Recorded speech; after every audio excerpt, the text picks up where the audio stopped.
Today, let's take some time to reconfirm the flow or trend of contemporary biblical interpretation using Romans 12:11. Do not be slothful in zeal, be fervent in spirit, serve the Lord. Romans 12:6-13.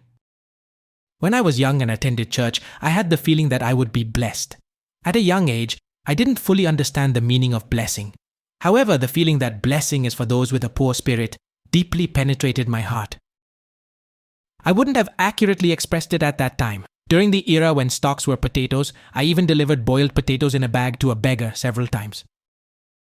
During my late 20s, after completing military service, I encountered liberation theology books in the library and began to open my eyes to Jesus' "Blessed are the poor in spirit."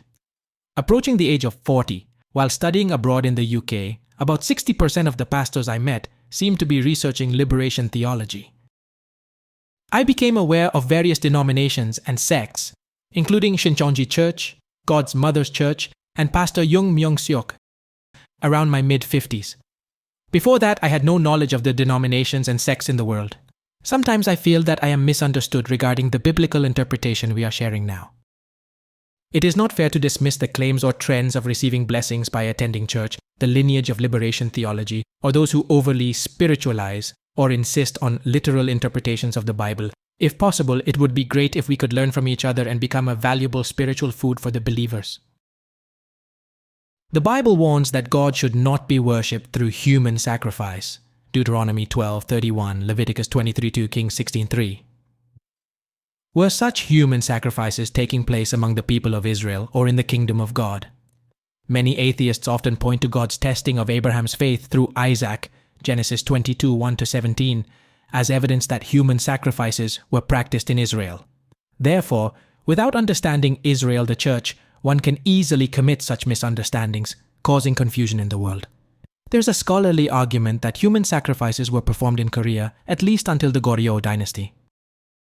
Acts 17:11 states, "These, people of Berea, were more noble than those in Thessalonica, in that they received the word with all readiness of mind, and searched the scriptures daily, whether those things were so."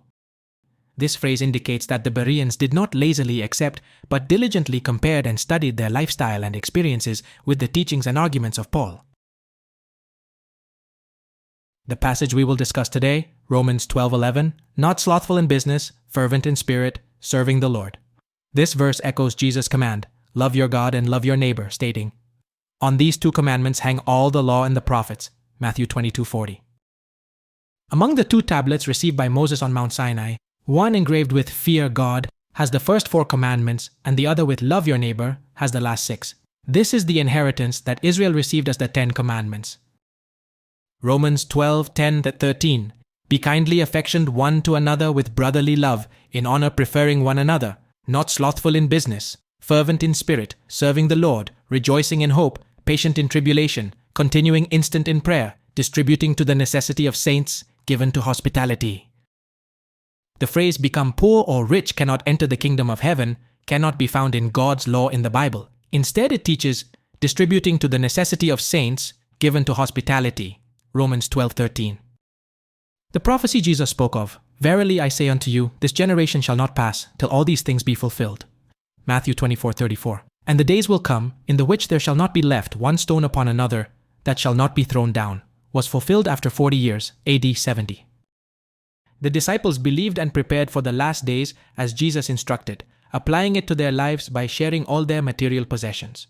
It is concerning to see a growing number of foolish groups teaching that the rich cannot enter the kingdom of heaven, or that money, material, is the root of evil, leading congregants into poverty. Israel, the church, emphasized the role of faithful saints through the parable of talents, Matthew 25:14-30. We also understand the parable of the prodigal son very well. In the context of distributing wealth and leaving, the rich father, overjoyed by the return of his son, hosted a feast with friends and neighbors, expressing his happiness.